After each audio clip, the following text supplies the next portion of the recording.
Hi friends, మూడో రోజు ముక్కల్ని ఇలా పిండేసేసి రసమును విడిగాను ముక్కలు విడిగా ఆరబెట్టేసేసామన్నమాట. చూసారు కదా, మీకు చూపించుదామని టాప్ ఫ్లోర్లో ఆరబెట్టేసాం. చూసారా, బేసిన్ నిండా వచ్చింది. టమాటా రసము, టమాటా ఊరగాయ గురించి నేను చూపించి ముక్కలు ఉప్పులో పోయడం ఆ రోజు చూపించాను కదా.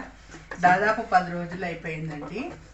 ఎందుకంటే మధ్యలో మబ్బులు వానలు పెట్టడం తీయడం, దీంతో రసం అది ఎండడం కుదరలేదు, చాలా టైం పట్టింది.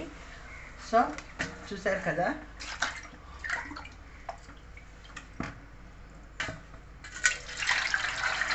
ఇవి మోస్తరుగా ఉండాలండి. సగం వరకు ఎండింది.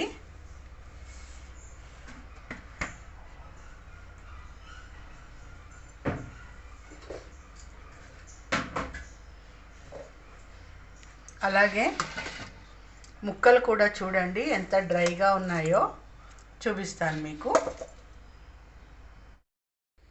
చూసారు కదా, ఇక్కడ దాకా ఉండింది, రసం నిండా వచ్చిందండి ఆల్మోస్ట్. నేను మీకు అది చూపిస్తాను. స్టార్టింగ్లో పోసింది కూడా ఎండితే ఇంత అయిందండి. ఇప్పుడు ఇగో చూసారా, ముక్కలు ఇలా బాగా విరగెండ పోవాలన్నమాట. అయితే పచ్చడి నిలవ ఉంటుంది. అయితే మనం చేయాల్సిన పని ఏంటంటే, ఈ రసంలో 5 కేజీల టమాటాలు కదండి, మీకు చెప్పాను 5 కేజీల టమాటాలకి ఎన్ని ముక్కలు అయ్యాయో చూసారా. రసం అంతా పోగా ఇన్ని ముక్కలు అయ్యాయి. సో దానికి 1/2 కేజీ చింతపండు అండి.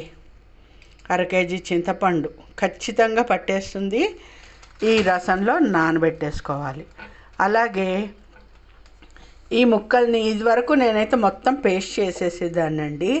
మా అమ్మాయి అంది, అమ్మ అలా పేస్ట్ చేయకు, కొంచెం ముక్క చెక్క కింద ఉంచు అనిందనమాట. అందుకని నేను యాక్చువల్గా చింతపండు ఈ ముక్కలు కూడా ఈ రసంలో నానబెట్టేసేదాన్ని. అందుకోసం అని చెప్పి ఈసారి ఏం చేస్తున్నానంటే, జస్ట్ పల్సిచ్చి ముక్కలు మాత్రము పల్సిచ్చి ముక్క చెక్క కింద చేసుకుంటాను.